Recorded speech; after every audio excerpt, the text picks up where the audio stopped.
Okey, Assalamualaikum warahmatullahi wabarakatuh dan terima kasih kerana masih bersama saya dalam kelas prinsip perekonomian tingkatan 4 dan juga tingkatan 5. Okey, untuk video-video depan kita dah go through untuk bab yang ke 1, 2, 3, 4 sampai 6 sampai bab imbangan duga.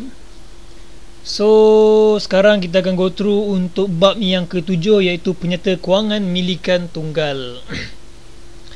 Okey, untuk bagi bab penyerta kewangan ni, dia punya uraian topik dalam ni adalah pelarasan akaun, penutupan akaun, penyerta pendapatan dan juga kunci kira-kira. Sebenarnya penyerta kewangan ni ada dua sahaja, iaitu penyerta pendapatan dan juga penyerta kunci kira-kira. Penutupan akaun yang saya dah tunjuk dalam bab ledger yang lepas, jadi saya tak perlu tunjuk. Cuma yang paling penting adalah pelarasan perakaunan. Okey, kita tidak menggunakan apa-apa slideshow, yang ada cumalah Excel Jadi bagi yang study pakai komputer ataupun yang tengok pakai tab, so boleh on laptop sebelah, buka Excel. Okey, sambil tengok, sambil buat. Jadi dalam buku teks kita tengok dalam muka surat 224, buku teks prinsip akauntan Okey, untuk penyerta kewangan bab yang ke-7, bab 7 iaitu penyerta kewangan milikan tunggal. Okey, dalam bab penyerta kewangan ni kita ada dua saja penyerta. Penyerta satu adalah penyerta pendapatan dan juga penyerta yang kedua adalah penyerta kunci kira-kira, ataupun tak ada perkataan penyerta kunci kira-kira sahaja.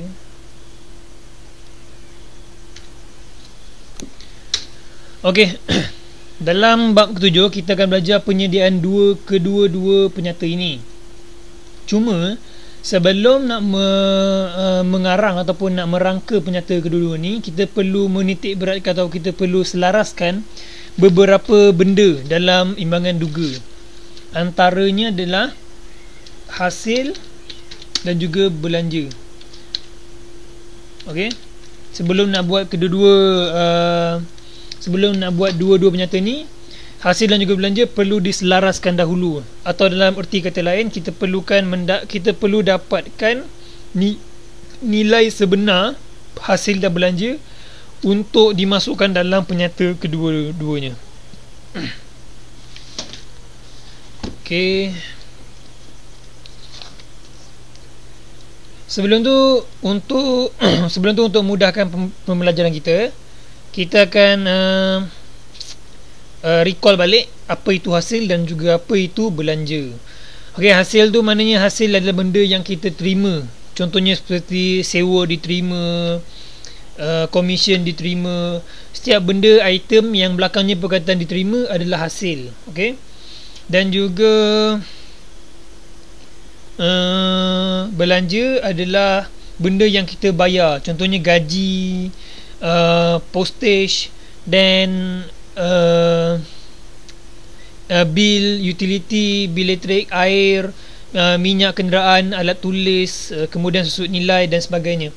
Okey, dalam item-item ni boleh tengok dalam bab yang kedua iaitu klarifikasi perakaunan. Okey, so sekarang kita akan tengok hasil apa yang nak dikira.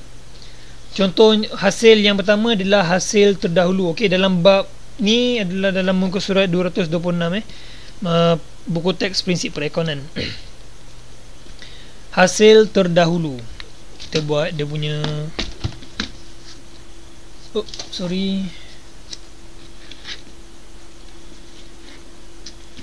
ni tajuk dia hasil.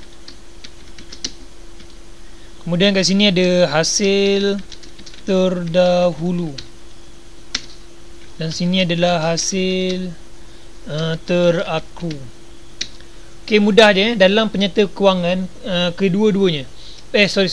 dalam penyata pendapatan, maklumat yang perlu dimasukkan adalah maklumat yang sebenar. Okey, contoh maklumat yang sebenar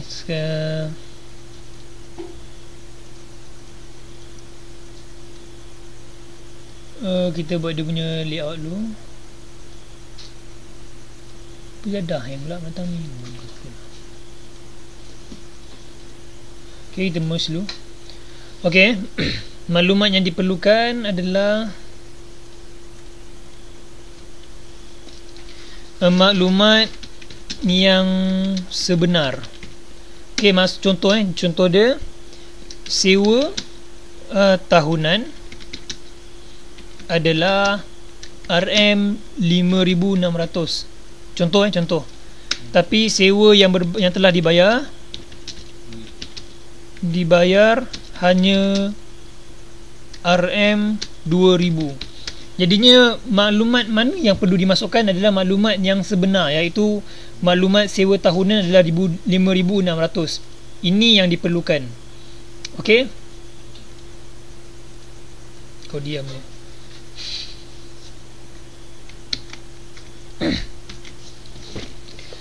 Okey, ini contoh sahaja. Maknanya dalam penyata pendapatan kita perlu masukkan maklumat yang sebenar. Okey, maklumat yang berlaku pada tempoh perakaunan itu. Contohnya seperti ini lah, sewa tahunan adalah RM5,600, sewa telah dibayar adalah RM2,000. Maklumat yang perlu dimasukkan adalah RM5,600, bukan RM2,000. Okey. Okey, kita go through untuk sewa terdahulu dan juga sewa terakru. Saya rasa bab sewa terdahulu dan hasil terdahulu dan juga hasil terakru saya dah cerita dalam bab yang sebelumnya rasanya. Tapi tak apa, saya boleh ulang lagi sekali. Sewa terdahulu bermaksud okey, ni maksud dia. Sewa terdahulu adalah hasil terdahulu adalah hasil yang telah dibayar dahulu. Betul, sewa yang telah dibayar dahulu. Dalam arti kata lain adalah, ni contoh dia, hasil telah dibayar dahulu, maknanya hasil yang diterima, sorry, komisen yang diterima adalah sebanyak RM5,000 setahun.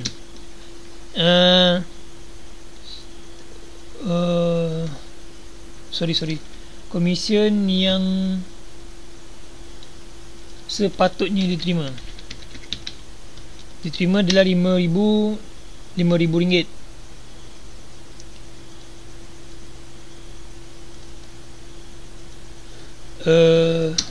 Kemudian komisen yang telah diterima, maknanya yang dia telah bayar kita, adalah RM5,600. Jadinya yang terdahulu itu adalah hasil terdahulu sama dengan RM5,600 tolak dengan RM5,000. Okey, itu adalah hasil terdahulu. 600 itu adalah hasil terdahulu. Hasil terdahulu tidak termasuk dalam penyata pendapatan. Yang masuk penyata pendapatan adalah yang sebenar, iaitu adalah RM5,000. Okey. Kemudian kita cerita tentang hasil terakru. Hasil terakru adalah hasil yang tidak diterima lagi.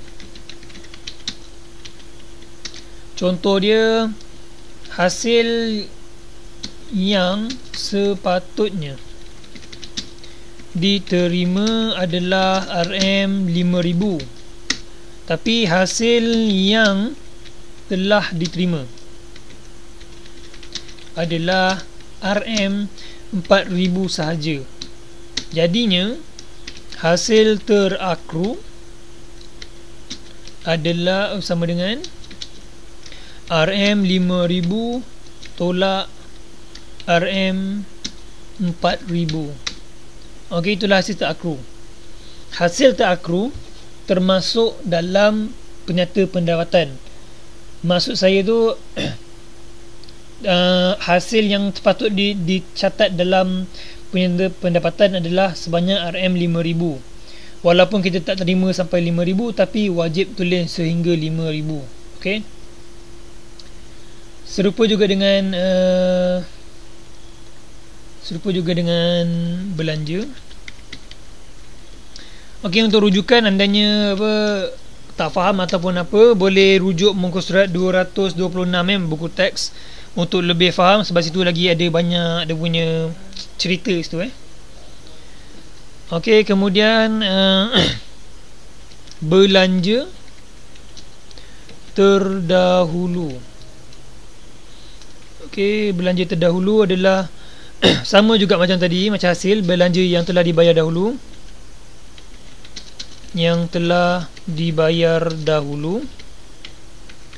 Contohnya belanja bulanan, belanja tahunan RM5,000, tapi belanja yang telah dibayar contohnya 5,600. Jadinya belanja terdahulu sama dengan RM5,000 RM5,600 tolak dengan RM5,000. Okey, belanja pula, salah. Belanja. Okey, tu ni semua saya cerita tentang masih dalam mukadimah, tak masuk dalam bab apa-apa lagi. Cuma nanti saya akan cerita tentang lagi mendalam. Okey. Kemudian sini ada belanja terakru. Belanja terakru adalah belanja yang belum dibayar lagi. Contoh dia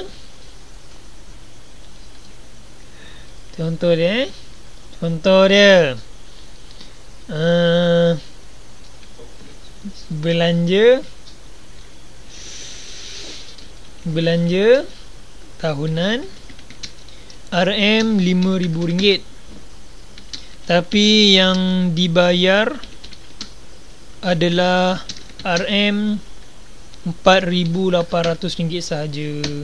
Jadinya belanja terakru sama dengan RM5,000 tolak RM4,800. Itu adalah belanja terakru. Belanja terakru. Okey, belanja terakru. Belanja terakru ni termasuk dalam penyata pendapatan. Okey, maksudnya dia mesti masukkan nilai yang sebenar walaupun belanja itu tak dibayar lagi. Okey, walaupun belanja itu tidak dibayar lagi, tapi perlu dicatat dalam penyata pendapatan. Kalau macam belanja terdahulu, kita kena tolak dahulu. Tolak dulu yang mana belanja kena tolak dulu. Kita kena ambil yang kita perlu bayar sahaja. Okey. Okey, ini untuk mukadimah je, untuk suam-suam kuku dan sebagainya. Kita akan buat satu sheet baru. Kita akan klasifikasikan apa yang berkaitan. Okey. Okey, untuk sheet yang pertama ni dah cukup untuk warm up ataupun mukadimah kita. Sekarang kita masuk dalam sheet yang kedua. Sheet kedua ni saya akan cerita lagi lebih teliti. Hasil terdahulu tu perlu masuk kat mana, terakru masuk kat mana, belanja masuk kat mana, dan saya akan cerita sampai masuk kepada susut nilai. Okey. So sekarang saya akan kalau awak ada buku boleh buat catatan, tulis sikit, buat nota. Sekarang saya cerita tentang hasil terdahulu.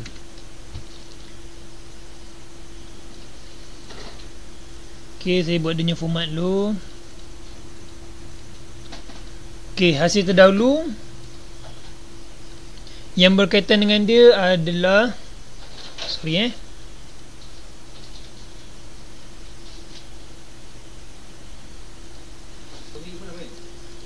Okey, hasil terdahulu ni kita akan macam ni saya nak buat. Okey, sini. Hasil yang sebenar sebenar, maksudnya bukan terdahulu, bukan terakhir. Hasil yang memang bulan tu perlu dibayar, kita perlu catatkan dalam penyata pendapatan. Okey, perlu dicatatkan dalam penyata pendapatan. Dan juga belanja sebenar juga perlu dicatatkan dalam penyata pendapatan. Kemudian hasil terakru kita catatkan dekat dalam kunci kira-kira. Okey, kunci kira-kira. Dan dia di bawah title aset semasa. Nanti saya akan cerita sebab apa, kenapa kita letak dia sebagai aset semasa. Kemudian kita tengok hasil terdahulu. Kita masuk bawah kunci kira-kira juga. Sebabnya sebab nanti saya cerita kunci kira, tapi kita letak bawah liability semasa. Liability semasa. Kemudian tengok kepada belanja terakru, masuk dalam kunci kira-kira juga. Kemudian di bawah title belanja terakru, di bawah title liability semasa.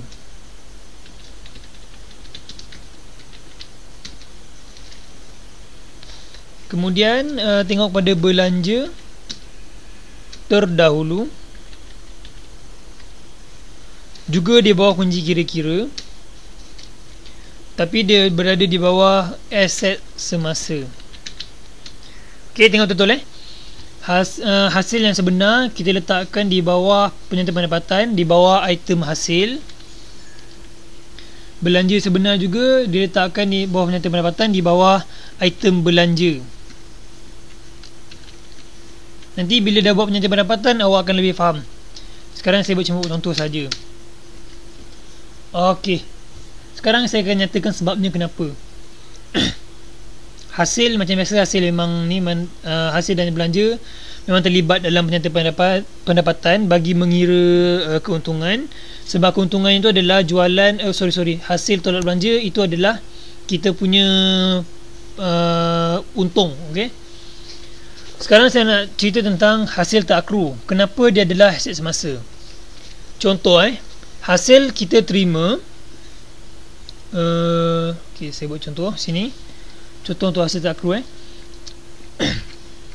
Hasil sebenar adalah RM4,000, tetapi yang diterima hanyalah RM3,800 sahaja.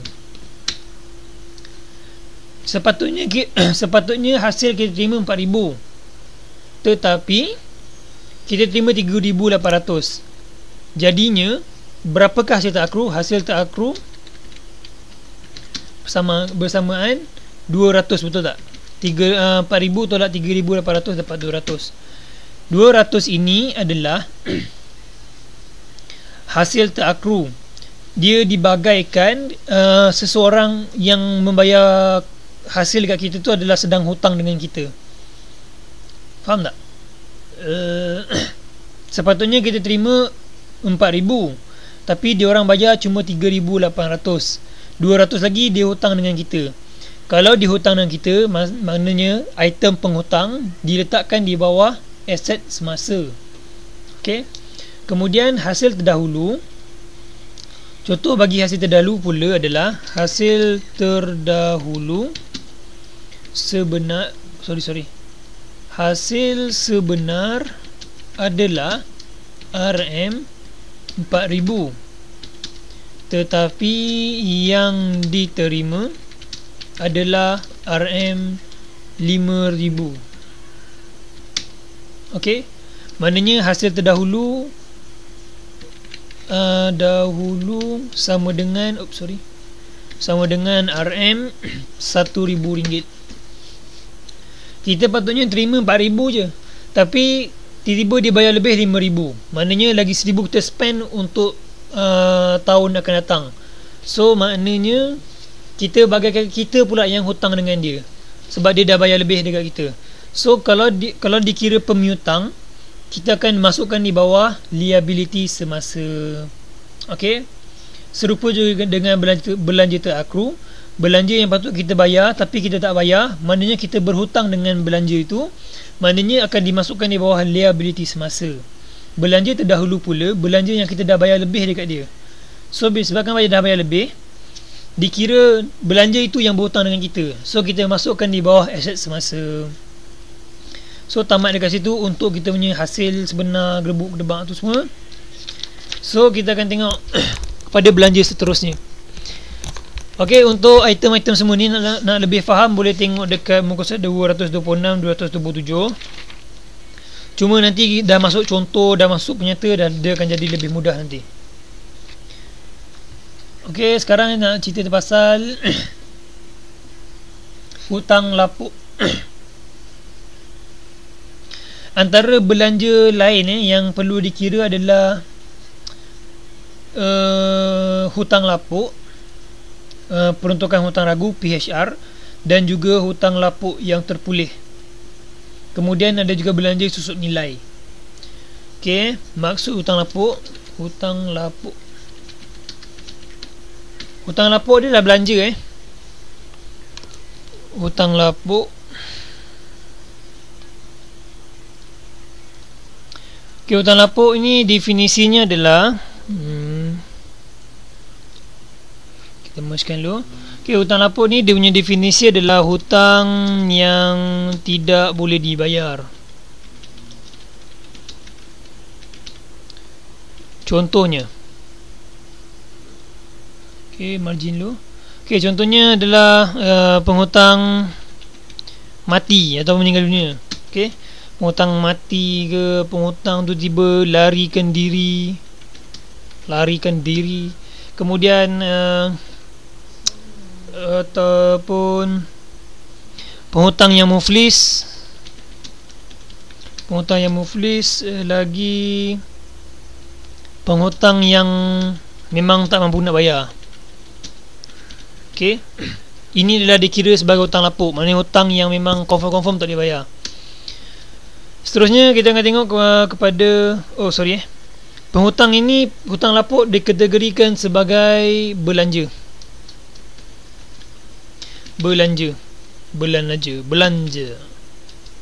Okey, di bawah kategori belanja.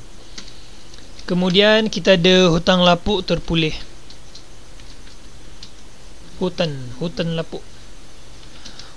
lapuk terpulih. Okey, definisi hutang lapuk terpulih adalah berlawanan dengan hutang lapuk punya definisi. Contoh kalau hutang lapuk adalah hutang tidak boleh dibayar, hutang lapuk terpulih adalah hutang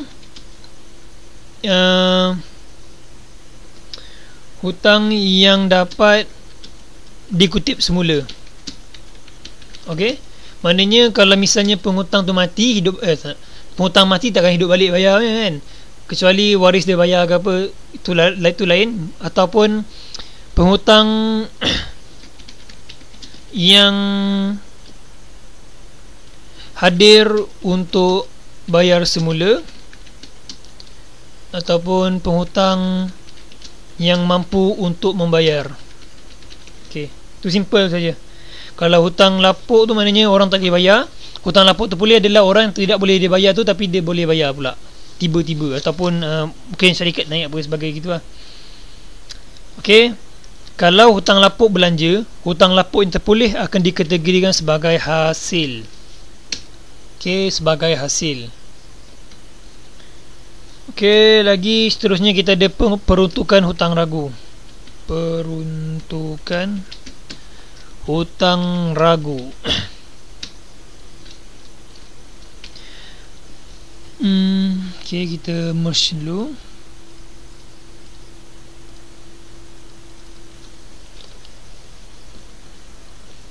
Okey, hutang ragu. Peruntukan hutang ragu adalah sebuah peruntukan untuk anggaran hutang yang tidak boleh dikutip. Okey. Maknanya hutang ragu PHR ataupun gelaran hutang ragu ni adalah PHR. PHR ini adalah sebuah peruntukan yang untuk menganggarkan berapa banyak hutang yang tidak boleh dikutip. Senang kata, berapa banyak hutang lapuk kita anggarkan dahulu. Dan anggaran ini dikategorikan sebagai belanja. Sebabnya peruntukan ini automatik kita akan keluarkan daripada jumlah hutang. Maknanya kalau penghutang kita sebanyak 1000 dan PHR kita adalah 10% daripada penghutang, bila dikeluarkan itu kita akan dapat RM100 kan. RM100 itu akan dikira sebagai belanja. Okey. Itu adalah PHR.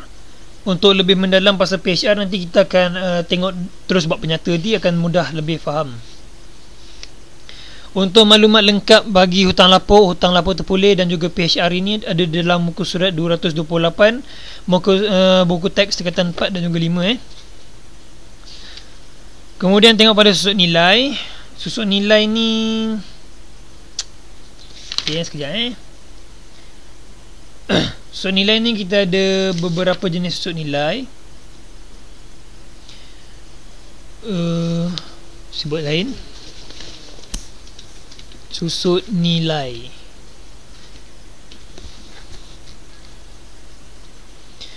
Untuk bab susut nilai ni, yang nak jadikan lebih mudah, awak boleh buka muka surat yang ke-245. Okey. Sebab susut nilai kita ada 3 cara. Pertama adalah kaedah garis lurus. Kalau awak tengok situ, sekali imbas tengok dah boleh faham dah sebenarnya. Tengok kos garis lurus tu, dia punya formula susut nilai tahunan sama dengan kos asal. Maknanya kos kita beli mesin tu. Okey, susut nilai ni, okey, saya lupa bagi mukadimah sikit pasal susut nilai. Susut nilai ni kita letakkan susut nilai ataupun nilai. Sekejap ni saya buat dia punya sikit mukadimah kat sini. Susut nilai adalah nilai bagi mengurangkan nilai nilai aset bukan semasa. Ni susut nilai ni kita senang kata kita nak turunkan harga barang, bukan harga barang, maksudnya nak turunkan nilai aset bukan semasa kita ataupun macam perabot dan sebagainya. Kita susut nilaikan tu sebabnya adalah bagi mendapatkan nilai semasa barang itu, nilai yang sebenar untuk berapa tahun kita dah pakai. Contohnya meja kita beli harga meja RM500. Harga meja ni akan berkurangan sebab kita dah pakai, setiap tahun dia akan berkurangan sebab kita dah pakai dia punya tahun mungkin dah rosak atau apa sebagainya. Jadi harga dia akan berturun-turun. Nak kira penurunan tu kita panggil susut nilai. Dan kita ada 3 jenis cara untuk kira penurunan harga barang kita punya aset tu. Okey. Jadinya ada dalam buku teks ni kita ada senaraikan 3 jenis cara. Yang pertama kaedah garis lurus. Boleh tengok ke situ. Cara mudah dia. Susut nilai tahunan sama dengan kos asal tolak nilai scrap bahagi dengan usia guna aset. Kos asal tu maksudnya RM500 kita beli. Nilai scrap tu adalah kita anggarkan nilai berapa yang kita nak harga last meja tu nak letak berapa. Contohnya RM200. Jadinya usia kita guna aset tu berapa tahun? Mungkin letak 3 tahun. Jadi cuba tolak 500. Okay, contoh 500 tolak dengan 200. Oh sorry kena tulis sama dengan dulu sama dengan 500 tolak dengan 200. Ni buat kurungan.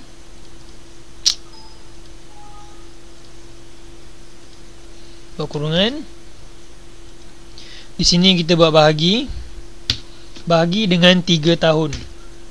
So kita akan dapat 100. Maknanya setiap tahun kita akan susut nilaikan meja kita sebanyak 100.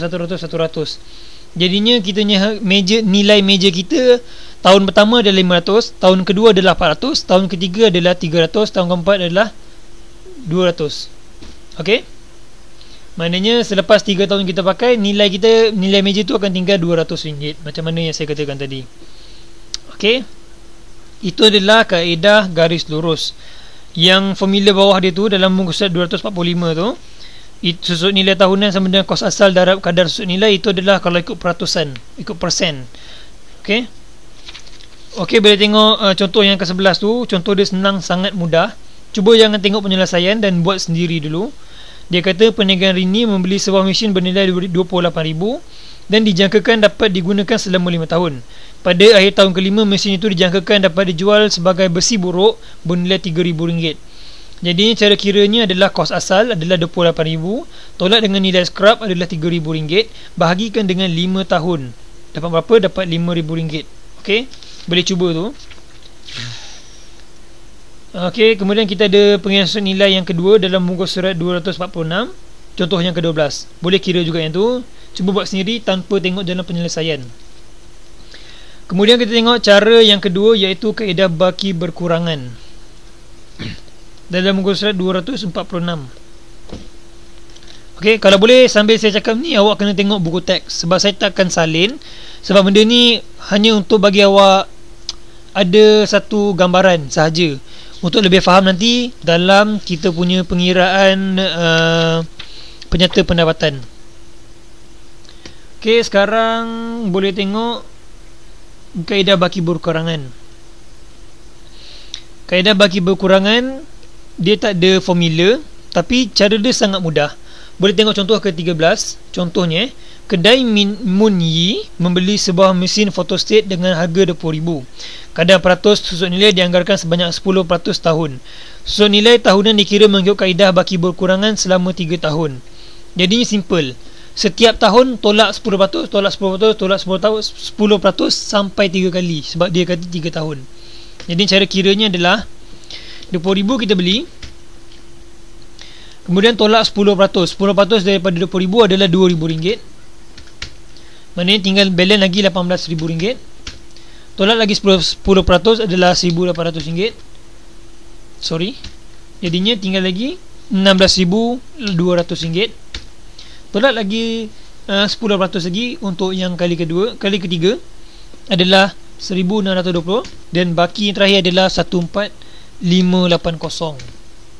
Okey, ni saya buat gambaran sikit. Harga beli, susut nilai tahun 1 10%. Kemudian baki, kemudian susut nilai tahun yang kedua 10% juga. Kemudian sini adalah baki, dan kemudian ke sini adalah susut nilai tahun 3 10% juga. Dan sini adalah baki. Maknanya baki pada hujung tahun ketiga adalah RM14,580. Mudah saja. Kalau dalam periksa kata kaedah baki berkurangan, maknanya setiap tahun ditolakkan dengan peratusan yang sama. Okey. Okey, kemudian kita ada susut nilai yang ketiga, ialah kaedah penilaian semula. Okey, boleh tengok muka surat 247 dalam buku teks. Yang atas sekali tu, susut nilai sama dengan nilai aset pada awal tahun tambah belian aset tolak nilai aset pada akhir tahun. Okey, yang ni simple. Yang ni lagi simple dan lagi senang. Cuma kebanyakan student dia banyak keliru kat sini cara kira dia macam mana. Cuma ni tengok betul-betul. Dia kata pada 1 Januari 2004, contoh 14 pada 1 Januari 2004, baki awal alat-alat kecil bagi kedai motor Arumugam bernilai RM1,800. Sepanjang tempoh perekonan, pemilik kedai telah membeli alat-alat kecil bernilai RM4,500. Pada akhir tahun perekonan, iaitu 31 Disember 2004, nilai semasa alat kecil ia RM5,100. Jadinya berapakah susut nilai yang telah dikenakan? Cuba kita tengok dia punya jalan penyelesaian dia. Sangat mudah dan sangat simple. Mungkin saya tak akan tulis dalam Excel. Awak boleh tengok sendiri dan boleh faham sendiri dengan tengok dekat dalam buku teks. Muka surat 247. Penyelesaian pertama ialah nilai-nilai alat kecil itu dia tambah dulu, yang mana yang awal tahun dan juga yang baru dibeli, dan total adalah 6,300, betul tak? Dan pada akhir sekali, bila dia nilaikan semula, tiba-tiba ada RM5,100. Maknanya berapakah susut nilai yang telah dikenakan? Susut nilai yang telah dikenakan ataupun yang telah orang kata yang telah susut nilai semasa tempoh perekonan itu adalah RM1,200. Mana dapat RM1,200, total yang awal dan juga beli tolak dengan nilai akhir. So kita akan dapat belanja susut nilai di situ. Sangat mudah. Okey, sangat mudah dan sangat-sangat mudah. Okey, saya tak untuk saya akan go through lagi sikit. Ini semua masih dalam bab mukadimah. Kita tak masuk dalam penyata lagi. Cuma untuk mukadimah ni, kalau boleh buka muka surat 231 untuk tengok gitu saja kan, untuk faham-fahamkan. Ini ada bentuk akaun dia.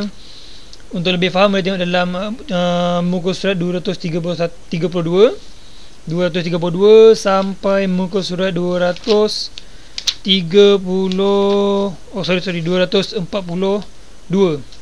Okey, 242 tu untuk lagi mudah untuk faham macam mana pergerakan akaun tu. Tapi saya tak nak fokus dekat situ. Saya nak fokus terus kepada penyata kewangan. So jumpa kita pada video part yang kedua nanti.